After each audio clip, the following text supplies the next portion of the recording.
Darling of the crowd. Yan nga ang nasabi na lamang ng isang kaklase ni Pablo Nace sa SB19 leader na si Pablo matapos itong manood ng podcast ng kanyang kaklase na si Pablo kamakailan lamang.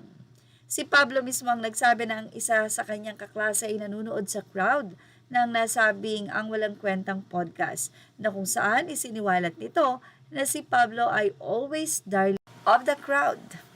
And totoo nga ba ito?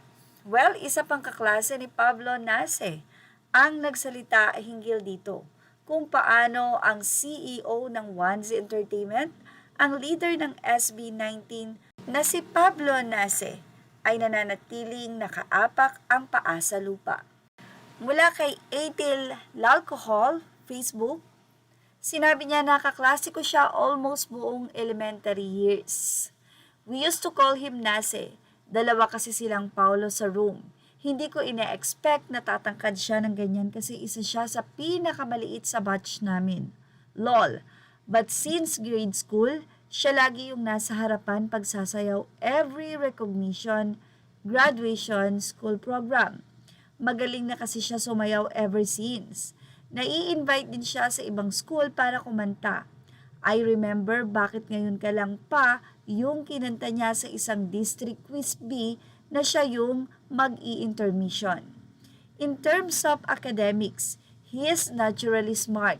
Yung tipong hindi na kailangang mag-aral pero may nasasagot pa rin sa exam at mataas pa yung score.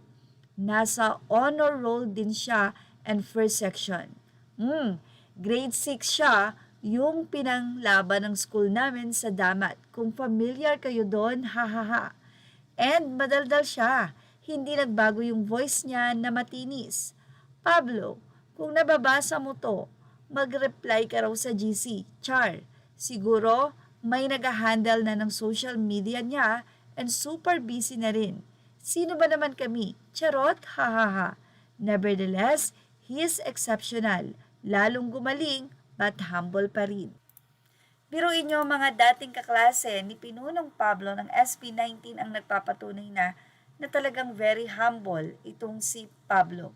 Actually, makikita nyo naman talaga kahit lahat sila sa SB19.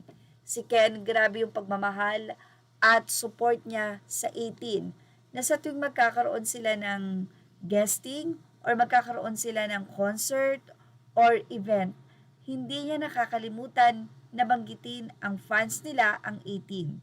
And hindi sila nagsasapawan.